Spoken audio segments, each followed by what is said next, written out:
1 ಸಮುವೇಲನು 29ನೇ ಅಧ್ಯಾಯ 9ನೆಯ ವಾಕ್ಯ. ಆಗ ಅಕೀಷನು ದಾವೀದನಿಗೆ, ನೀನು ಒಳ್ಳೆಯವನೆಂದು ನನಗೆ ಗೊತ್ತದೆ, ನನ್ನ ದೃಷ್ಟಿಯಲ್ಲಿ ನೀನು ದೇವದೂತನಂತಿರುತ್ತಿ. ಆದರೆ ಫಿಲಿಷ್ಟಿಯ ಪ್ರಭುಗಳು, ಇವನು ನಮ್ಮ ಜೊತೆಯಲ್ಲಿ ಯುದ್ಧಕ್ಕೆ ಹೋಗಬಾರದೆಂದು ಹೇಳುತ್ತಾರಲ್ಲ. ಈ ವಾಕ್ಯದಲ್ಲಿ ದಾವೀದನು ಫಿಲಿಷ್ಟಿಯರ ಸಂಗಡ ಸೇರಿ ಇಸ್ರಾಯೇಲರಿಗೆ ವಿರೋಧವಾಗಿ ಯುದ್ಧಕ್ಕೋಸ್ಕರ ಹೊರಟಂತ ಸಮಯದಲ್ಲಿ ನಡೆದಂತ ಘಟನೆಗಳನ್ನು ವಿವರಿಸಲಾಗಿದೆ. ನೋಡುವಂತ ಸಮಯದಲ್ಲಿ ಆ ದಿವಸಗಳಲ್ಲಿ ದಾವೀದನು ಸೌಲನು ತನ್ನನ್ನು ಕೊಲ್ಲುತ್ತಾನೆಂಬುದಾಗಿ ಭಯಪಟ್ಟು ಫಿಲಿಷ್ಟಿಯ ದೇಶಕ್ಕೆ ಓಡಿ ಹೋಗಿ ಅಲ್ಲಿ ವಾಸವಾಗಿದ್ದನು. ಫಿಲಿಷ್ಟಿಯರ ಪ್ರಭುವಾಗಿದ್ದಂಥ ಅಕೀಷನು ದಾವೀದನಿಗೆ ದಯೆ ತೋರಿದ್ದರಿಂದ ದಾವೀದನು ಅವನ ಜೊತೆಯಲ್ಲಿ ಒಳ್ಳೆ ಸಂಬಂಧದಲ್ಲಿದ್ದನು. ಆದ್ದರಿಂದ ಈಗ ಫಿಲಿಷ್ಟಿಯರು ಇಸ್ರಾಯೇಲರಿಗೆ ವಿರೋಧವಾಗಿ ಯುದ್ಧಕ್ಕಾಗಿ ಹೋಗುವಾಗ ಅಕೀಷನ ಸಂಗಡ ದಾವೀದನು ಕೂಡ ತನ್ನ ಸೈನ್ಯದೊಟ್ಟಿಗೆ ಹೋಗುತ್ತಾ ಇದ್ದಾನೆ. ಆದರೆ ಬೇರೆ ಫಿಲಿಷ್ಟಿಯ ಪ್ರಭುಗಳು ಅದನ್ನು ನೋಡಿ, ದಾವೀದನು ನಮ್ಮ ಸಂಗಡ ಬರುವುದು ಬೇಡ, ಅವನು ಇಸ್ರಾಯೇಲ್ಯನಾಗಿರುವುದರಿಂದ ನಾವು ಇಸ್ರಾಯೇಲರಿಗೆ ವಿರೋಧವಾಗಿ ಯುದ್ಧ ಮಾಡುವಾಗ ಒಂದು ವೇಳೆ ಅವನು ನಮಗೆ ವಿರೋಧವಾಗಿ ತಿರುಗಿ ಬಿದ್ದರೆ ನಮಗೆ ಕೇಡಾಗಬಹುದು, ಯುದ್ಧದಲ್ಲಿ ಸೋಲಾಗಬಹುದು ಎಂಬುದಾಗಿ ಆಲೋಚಿಸಿ ದಾವೀದನು ಬರಬಾರದೆಂಬುದಾಗಿ ಹೇಳಿಬಿಟ್ಟರು. ಆದ್ದರಿಂದ ಈಗ ಅಕೀಷನು ದಾವೀದನ ಬಳಿಗೆ ಬಂದು, ನೀನು ಒಳ್ಳೆಯವನೆಂದು ನನಗೆ ಗೊತ್ತದೆ, ನನ್ನ ದೃಷ್ಟಿಯಲ್ಲಿ ನೀನು ದೇವದೂತನಂತಿರುತ್ತಿ. ಆದರೆ ಫಿಲಿಷ್ಟಿಯ ಪ್ರಭುಗಳು, ಇವನು ನಮ್ಮ ಜೊತೆಗೆ ಯುದ್ಧಕ್ಕೆ ಬರಬಾರದೆಂಬುದಾಗಿ ಹೇಳುತ್ತಾ ಇರುವುದರಿಂದ ನೀನು ನಿನ್ನ ಜೊತೆಗೆ ಬಂದವರೆಲ್ಲರೂ ಹಿಂತಿರುಗಿ ಹೋಗಿರಿ ಎಂಬುದಾಗಿ ಹೇಳುತ್ತಾ ಇದ್ದಾನೆ. ಅಂದರೆ ಗಮನಿಸುವಾಗ ದಾವೀದನು ಅನ್ಯ ದೇಶದಲ್ಲಿರುವಾಗ ಕೂಡ ಅನ್ಯ ದೇಶದ ಪ್ರಭುವಿಗೂ ನಂಬಿಗಸ್ತನಾಗಿದ್ದನು. ಅದೇ ಸಮಯದಲ್ಲಿ ದೇವರಿಗೆ ವಿರೋಧವಾಗಿ ಯಾವ ಪಾಪಗಳನ್ನು ಮಾಡದೆ, ಯಾವ ಕ್ರಿಯೆಗಳಲ್ಲಿ ತನ್ನನ್ನು ಒಳಪಡಿಸಿಕೊಳ್ಳದೆ ಅನ್ಯ ದೇಶದಲ್ಲೂ ದೇವರಿಗೂ ನಂಬಿಗಸ್ತನಾಗಿ ಮೆಚ್ಚುಗೆಯಾಗಿ ಇದ್ದನು. ಈ ರೀತಿಯಾಗಿ ಇರುವಂಥದ್ದು ಖಂಡಿತವಾಗಿ ಸಾಧ್ಯ. ಈ ದಿವಸಗಳಲ್ಲಿ ಅನೇಕರಿಗೆ ಒಂದು ಪ್ರಶ್ನೆ ಇರುತ್ತದೆ. ನಾವು ಲೋಕದಲ್ಲಿ ಕೆಲವೊಂದು ಕೆಲಸಗಳನ್ನು ಮಾಡುವಾಗ, ಕೆಲವೊಂದು ಕಾರ್ಯಗಳಲ್ಲಿ ಒಳಗಾಗುವಾಗ ಅನೇಕರನ್ನ ಸಂಧಿಸಬೇಕಾಗಿರುತ್ತದೆ, ಅನೇಕರನ್ನ ಮೆಚ್ಚಿಸಬೇಕಾಗಿರುತ್ತದೆ.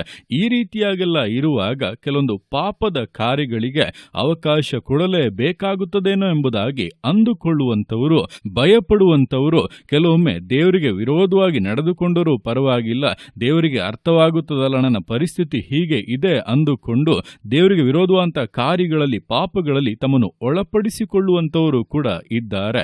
ಆದರೆ ಆ ರೀತಿಯಾಗಿ ಅಲ್ಲ.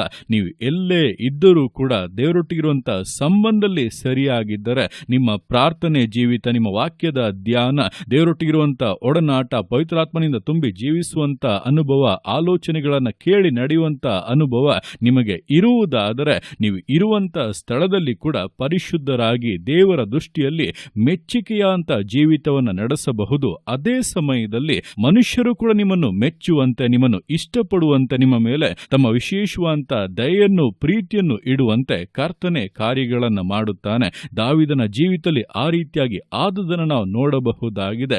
ಇದೇ ರೀತಿಯಾಗಿ ದಾನಿಯೇಲನ ಜೀವಿತದಲ್ಲಿ, ಶಾದ್ರಕ್, ಮೇಷಕ್, ಅಬೇದ್ನೆಗೋ ಅವರ ಜೀವಿತದಲ್ಲಿ ಕೂಡ ನಡೆಯಿತು. ಪರಿಶುದ್ಧತೆಯನ್ನು ಕೂಡ ಕಾದುಕೊಂಡರು. ಅದೇ ಸಮಯದಲ್ಲಿ ಅನ್ಯ ದೇಶದಲ್ಲಿ ಅನ್ಯರ ಮೆಚ್ಚುಗೆಯನ್ನು ಕೂಡ ಪಡೆದು ವಿಶೇಷವಾದಂಥ ಮಾನ ಗೌರವಗಳನ್ನು ಕೂಡ ಸಂಪಾದಿಸಿಕೊಂಡರು. ಆದ್ದರಿಂದ ಈ ದಿವಸಗಳಲ್ಲಿ ಆಗುವುದಿಲ್ಲ, ಸಾಧ್ಯ ಇಲ್ಲ ಎಂಬುದಾಗಿ ಸೈತಾನನು ಉಂಟು ಮಾಡುವಂಥ ಮಂಕುತನಗಳಿಗೆ, ವಂಚನೆಗಳಿಗೆ ಅವಕಾಶವನ್ನು ಕೊಡಬೇಡಿ. ಇದು ಖಂಡಿತವಾಗಿ ಸಾಧ್ಯ. ಹೇಗೆ ನಡೆದುಕೊಳ್ಳಬೇಕು ಎಂಬುದನ್ನು ದೇವರಾತ್ಮನೇ ತಿಳಿಸಿಕೊಡುತ್ತಾನೆ. ಆತನ ಆಲೋಚನೆಯ ಪ್ರಕಾರವಾಗಿ ಆತನು ಹೇಳುವಂತೆ ನೀವು ನಡೆಯುವುದಾದರೆ, ಹಾಗೆ ಕೆಲವೊಂದು ತೀರ್ಮಾನಗಳಿಗೆ ಬದ್ಧರಾಗಿರುವುದಾದರೆ ದೇವರು ಕೂಡ ಮೆಚ್ಚುತ್ತಾರೆ, ಮನುಷ್ಯರು ಕೂಡ ಮೆಚ್ಚುತ್ತಾರೆ. ನಿಮ್ಮ ಜೀವಿತದಲ್ಲಿ ವಿಶೇಷವಾದಂಥ ದಯೆಯು, ಕೃಪೆಯು ತೋರ್ಪಟ್ಟು ಹೊಂದಬೇಕಾಗಿರುವುದನ್ನೆಲ್ಲ ಖಂಡಿತವಾಗಿ ಹೊಂದುತ್ತೀರಾ. ಇನ್ನೂ ಹೆಚ್ಚಿನ ಶ್ರೇಷ್ಠತೆಗಳನ್ನು ದೇವರು ನಿಮಗೋಸ್ಕರ ಅನುಗ್ರಹಿಸಿ ಮಾನಿಸುತ್ತಾರೆ. ಆದ್ದರಿಂದ ಆ ರೀತಿಯಾಗಿ ಪರಿಶುದ್ಧತೆಯನ್ನು ಕಾದುಕೊಂಡು ದೇವರ ಮುಂದೆ, ಮನುಷ್ಯರ ಮುಂದೆ ನೀತಿವಂತರಾಗಿ, ನಂಬಿಗಸ್ತರಾಗಿ ನಡೆದುಕೊಳ್ಳುವಂಥ ವಿಧೇಯತೆಯಿಂದ, ಸಮರ್ಪಣೆಯಿಂದ, ಪರಿಶುದ್ಧತೆಯಿಂದ ವಿಶ್ವಾಸ ಜೀವಿತಗಳನ್ನು ಮುನ್ನಡೆಸೋಣ.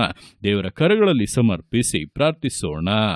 ಯೇಸುವೆ ಸ್ತೋತ್ರ ರಾಜ, ಕೊಟ್ಟಂತ ಈ ದಿವಸಕ್ಕೋಸ್ಕರ ಸ್ತೋತ್ರ ಕರ್ತನೆ. ಈ ದಿವಸ ನಿನ್ನ ಕರಗಳಲ್ಲಿ ಸಮರ್ಪಿಸ್ತಾನೆ. ಪ್ರತಿಯೊಂದು ಜೀವಿತಗಳನ್ನು ನೀನು ಆಳ್ವಿಕೆ ಮಾಡು, ಬಲಪಡಿಸು ಕರ್ತನೆ. ಹೌದಪ್ಪ, ನಿನ್ನ ವಾಕ್ಯದ ಮೂಲಕ ನಿನ್ನ ಮುಟ್ಟಿಗೆ ಸ್ಪಷ್ಟವಾಗಿ ಮಾತನಾಡಿದ್ದೀಯ. ನಿನ್ನ ಆಲೋಚನೆಗಳನ್ನಪ್ಪ ನಾವು ಗ್ರಹಿಸಿಕೊಳ್ಳುತ್ತಾ ಇದ್ದೇವೆ. ನಾವು ಎಲ್ಲೇ ಇದ್ದರೂ, ಎಂತಹ ಜನರ ಮಧ್ಯದಲ್ಲೇ ಇದ್ದರೂ ಪರಿಶುದ್ಧತೆಯನ್ನು ಕಾದುಕೊಂಡು ನಿನಗೆ ಮೆಚ್ಚುಗೆಯಾಗಿ ಜೀವಿಸಬೇಕು. ಪರಿಶುದ್ಧಾತ್ಮನ ಸಹಾಯದಿಂದ ನಾವು ಜೀವಿತವನ್ನು ನಡೆಸುವುದಾದರೆ, ಆತ್ಮಿಕವಾದಂಥ ನಮ್ಮ ಸಂಬಂಧ ಸರಿಯಾಗಿರುವುದಾದರೆ, ನೀನು ಮನುಷ್ಯರ ಮಧ್ಯದಲ್ಲಿ ಕೂಡಪ್ಪ ನಮಗೆ ದಯೆಯನ್ನು ಉಂಟು ಮಾಡಿ ನಾವು ಪರಿಶುದ್ಧತೆಯಲ್ಲಿ ಮುಂದುವರಿಯುವಂಥ ಅವಕಾಶಗಳನ್ನು ಏರ್ಪಡಿಸಿಕೊಟ್ಟು ವಿಶೇಷ ಮಾನ ಗೌರವಗಳನ್ನು ಉಂಟು ಮಾಡುತ್ತೀಯ.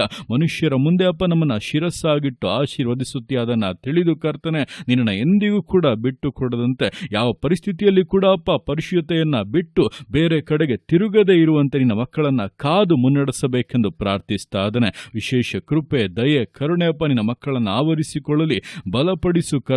ಅಪ್ಪ, ನೀತಿವಂತರಾಗಿ ಯಥಾರ್ಥತೆಯಿಂದ, ನಂಬಿಗಸ್ತತೆಯಿಂದ ಜಯ ಹೊಂದುವಂಥ ಜೀವಿತವನ್ನು ನಡೆಸುವುದಕ್ಕೆ ಕೃಪೆಯನ್ನು ಅನುಗ್ರಹಿಸು, ಬಲವನ್ನು ಅನುಗ್ರಹಿಸು ಕರ್ತನೆ. ವೈರಾಗ್ಯವನ್ನು ಉಂಟು ಮಾಡು. ಯೇಸುವಿನ ನಾಮದಲ್ಲಿ ತಡೆಗಳು ನೀಗಲಿ. ವಿರೋಧವಾಗಿ ಎದ್ದಿರುವಂಥ ಮನುಷ್ಯರ ಕ್ರಿಯೆಗಳು ಲಯವಾಗಲಿ. ನಿನ್ನ ಮಕ್ಕಳು ಅಪ್ಪ ಉದ್ಧಾರವಾಗಲಿ, ಆಶೀರ್ವದಿಸಲ್ಪಡಲಿ, ಸಕಲ ಸಮೃದ್ಧಿಯಲ್ಲಿ ಸಂತೋಷ ಪಡಲಿ. ಆರೋಗ್ಯವನ್ನು, ಬಲವನ್ನು, ದೀರ್ಘಾಯಸ್ಸನ್ನು ಅನುಗ್ರಹಿಸು ಕರ್ತನೆ. ನಿನ್ನಾರ್ಥಿಗೆ ಮಾಡುವಂಥ ನಿನ್ನ ಪ್ರೀತಿಗೋಸ್ಕರ, ಕೃಪೆಗೋಸ್ಕರಪ್ಪ ನಿನಗೆ ಸ್ತೋತ್ರಗಳು. ಪ್ರತಿಯೊಂದು ಜೀವಿತಗಳನ್ನು ಅಪ್ಪ ನಿನ್ನ ಕರಗಳಲ್ಲಿ ಸಮರ್ಪಿಸ್ತಾ ಅದನ್ನ ಆಶೀರ್ವದಿಸು, ಮಾನಿಸು, ಘನಪಡಿಸು. ಎಲ್ಲ ನಿನ್ನ ಕರಗಳಲ್ಲಿ ಸಮರ್ಪಿಸಿ ಎಲ್ಲ ಸುತ್ತಿಗೆ ನಮ್ಮ ಆತ್ಮನಿನ್ನೊಬ್ಬನಿಗೆ ಸಲ್ಲಿಸಿ ಯೇಸುವಿನ ನಾಮದಲ್ಲಿ ಬೇಡುತ್ತೆ ನಮ್ಮ ತಂದೆಯೇ. ಆಮೇನ್, ಆಮೇನ್.